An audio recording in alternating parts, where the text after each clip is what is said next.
The client seemed terrified, so I ran straight back to the pool area.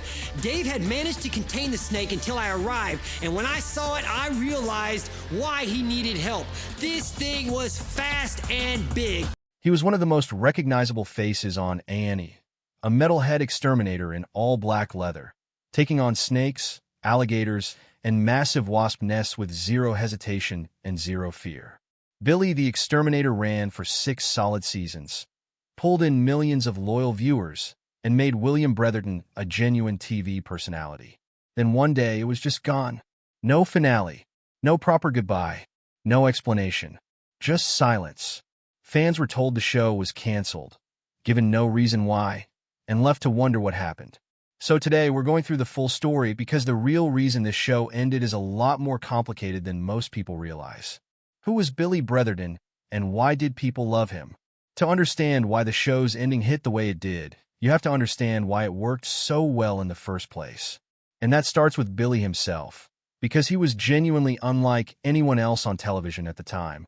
Billy Bretherton grew up in Benton, Louisiana, and from early on he didn't fit the mold of what you'd expect from someone in pest control. Billy was into heavy metal, long hair, all black leather, silver jewelry, spikes, dark sunglasses. If you saw him on the street without context, you'd never guess he was heading off to deal with a hornet's nest in someone's attic. But that contrast, the metalhead who was also a trained entomologist, is exactly what made him compelling. He wasn't performing a character. That was genuinely who he was. At 19, he joined the U.S. Air Force, where evaluations flagged a natural aptitude for biology and entomology. He rose to senior airman, got stationed at Nellis Air Force Base in Nevada, and came out of his service with real, practical pest control training. After leaving the military, he returned to Louisiana and joined Vexcon Animal and Pest Control, his family's business, run by his parents Big Bill and Donnie, with his brother Ricky also on the team. His first TV exposure came through Discovery Channel's Dirty Jobs with Mike Rowe. His personality jumped off the screen, knowledgeable, funny, completely at ease in front of the camera. A&E took notice, and in 2009 launched The Exterminators, which was rebranded as Billy the Exterminator from Season 2 onward. The show found its audience fast. People didn't just watch Billy, they genuinely liked him. And for 6 seasons, that's what kept them coming back. And for a while, it looked like nothing could stop it. But here's the question nobody was asking while the ratings were climbing. Could a show built entirely around one person's real life survive if that person's real life fell apart? What the show was actually like and why it worked. It's worth spending a little time on what made the show itself so watchable, because it helps explain the void it left when it disappeared. Each episode of Billy the Exterminator typically followed Billy and his team on multiple pest control calls. The jobs varied wildly, from beehive removals and cockroach infestations to alligator relocations, snake extractions, and everything in between. Louisiana is an interesting environment for this kind of show because the climate and the ecosystem mean you're dealing with creatures that most of the country never encounters. Giant colonies of fire ants, nutria rats in drainage ditches, venomous snakes in residential backyards. The variety was genuinely remarkable, and it never felt manufactured. What set the show apart from other nature or pest-themed programming was the human element. Billy never made the animals the enemy. He consistently explained that most of what he was doing was humane relocation, removing creatures from places where they'd become a problem and putting them somewhere they could survive.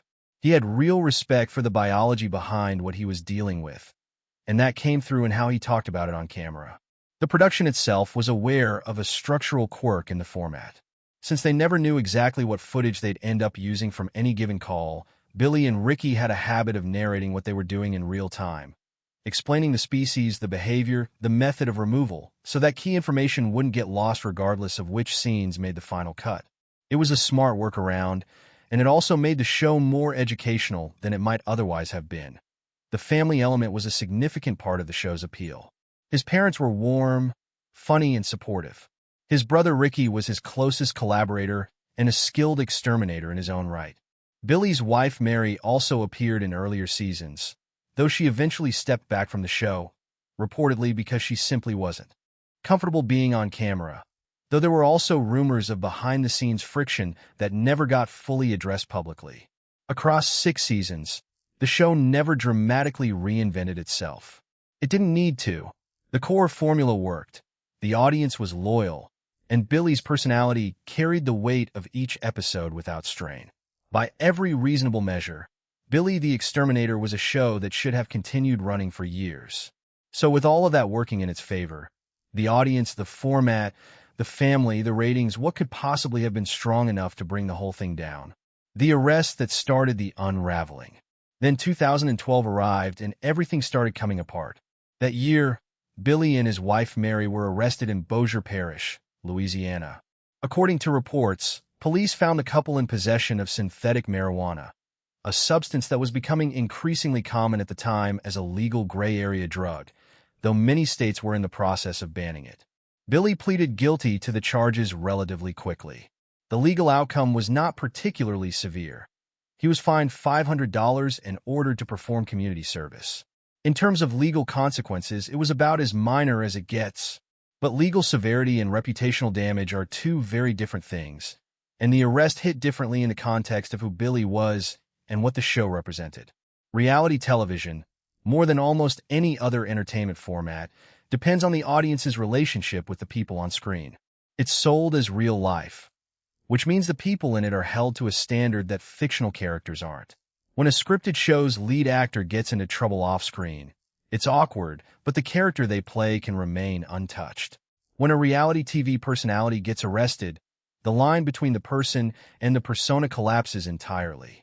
It becomes part of the story, whether anyone wants it to or not. For A&E, the arrest created a branding problem.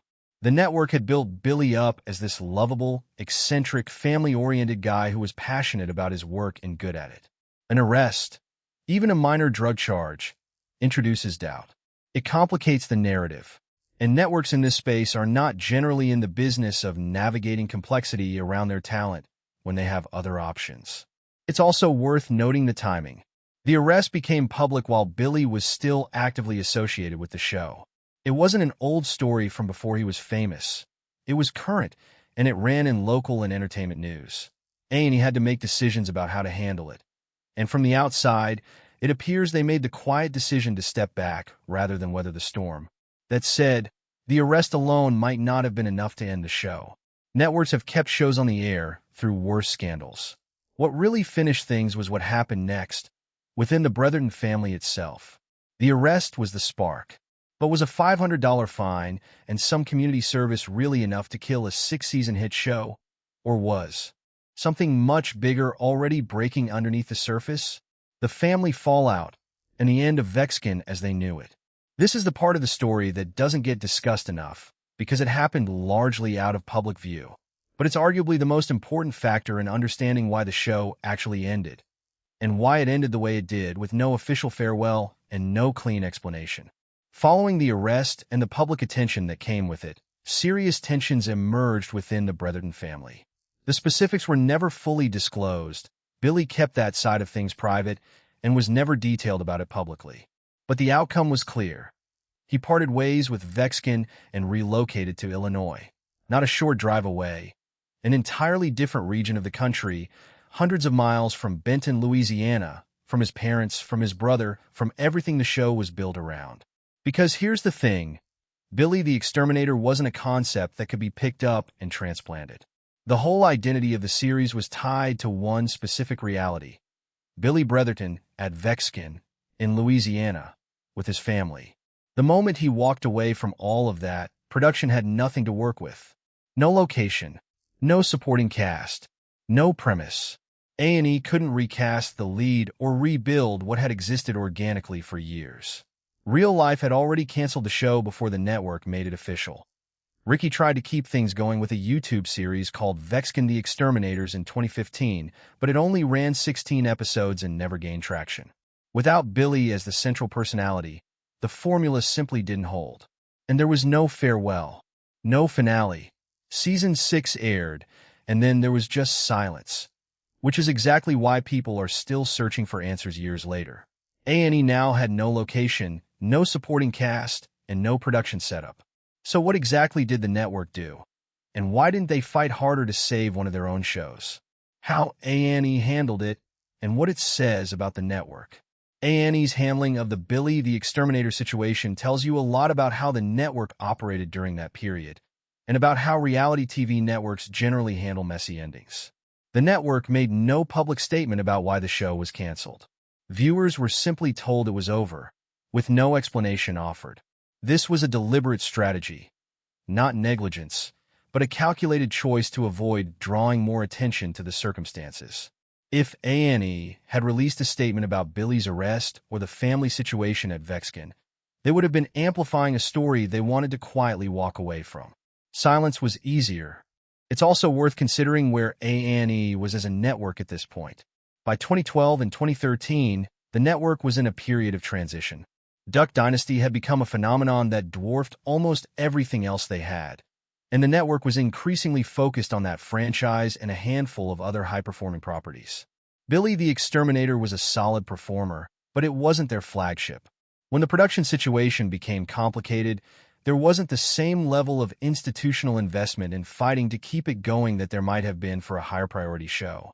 This is something that happens in television more than audiences realize. A show doesn't always get canceled because the ratings collapsed or because the network actively decided against it. Sometimes a show ends because the circumstances that made it possible stop existing, and the network simply doesn't work hard enough to recreate them. With Billy the Exterminator, the practical foundation of the show crumbled, and A&E let it fall rather than trying to rebuild. That decision left a sizable gap in their reality lineup, and arguably left fans of that style of show without a genuine replacement. There have been other pest control reality shows since, but none of them captured the same combination of personality, expertise, and family warmth that made Billy the Exterminator work. The network had moved on, but Billy hadn't given up entirely. So what happened when he finally got the chance to come back? And why didn't it stick? The comeback that almost revived everything. Billy didn't disappear permanently. After a few years out of the spotlight, he got another shot at television, though it came from an unexpected direction.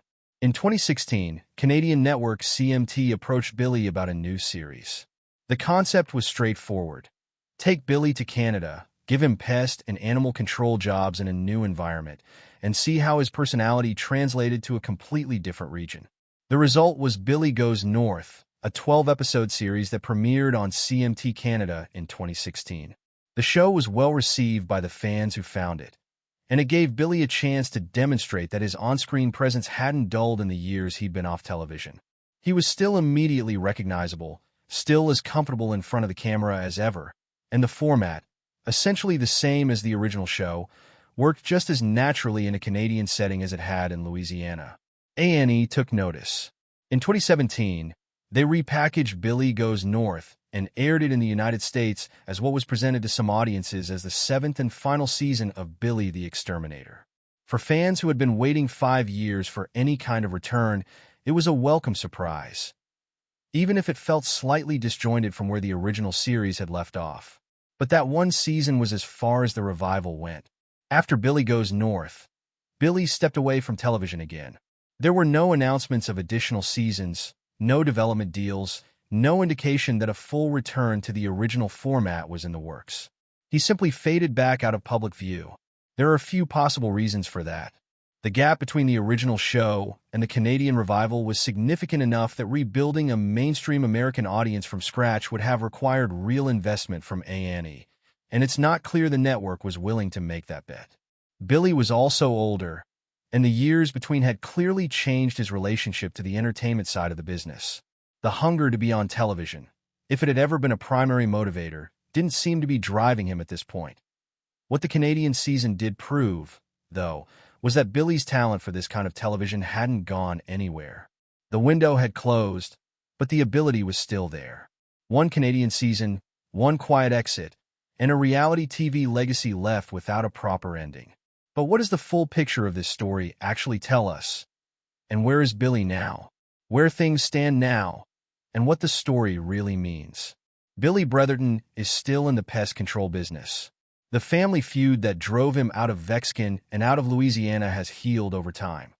The official Vexcon website has listed Billy, Ricky, and Billy's son Bryce as part of the current operation, now based in Illinois. They're still doing the work, still running the business, just without cameras following them around. Bryce has built his own social media presence on TikTok, and Billy makes occasional appearances in his son's content. It's a very different kind of exposure than a weekly A&E series, but it keeps a connection alive between Billy and the audience that grew up watching the show. The comments are always full of people who remember it and are glad to see he's still around. His son Bryce is essentially carrying the torch, a new generation of the same family, the same work. Billy himself has not returned to mainstream television. No new projects, no network deals, no indication a comeback is coming. By all appearances, he's made peace with stepping away from that world. The story of Billy the Exterminator is ultimately about how fragile reality TV can be. The show worked because it was real family, real business, real location, real person. But real things break in ways fictional constructs can't. When the reality behind the show fractured, there was no writing room to fix it, no casting department to replace him, no fictional universe to retreat into. The show was only ever as stable as the life it was documenting. 6 seasons is a real legacy, though. Millions of viewers who still remember it, still search for it, still want to know what happened. That's the mark of a show that actually meant something to the people who watched it. It deserved a better ending. It just never got one. So that's the full story. The real reason Billy the Exterminator ended. It wasn't one single thing. It was a drug arrest that cracked the foundation, a family fallout that removed the entire structural backbone of the show, and a network that decided quietly walking away was easier than fighting to keep it going. Billy himself stepped back, rebuilt his life away from the cameras, and while there was one final chapter up in Canada, the return never fully materialized the way fans had hoped. And honestly, that's probably why people still talk about this show years later. It never got the clean ending fans expected. No emotional goodbye episode. No big reunion special. One minute Billy was wrestling snakes in somebody's backyard. The next minute the show had basically vanished into thin air like A&E hoped nobody would notice. But people did notice. Very much so. If this video gave you some clarity on what happened, or brought back some solid memories of watching the show, go ahead and hit the like button. It takes 2 seconds, and it genuinely makes a difference for this channel. Subscribe if you want more deep dives like this one, because we do these regularly, tracking down the real stories behind shows and personalities that left without a proper explanation. And drop a comment below. Did you watch Billy the Exterminator back when it was on? Do you remember when it disappeared and wondering what went wrong? Let me know.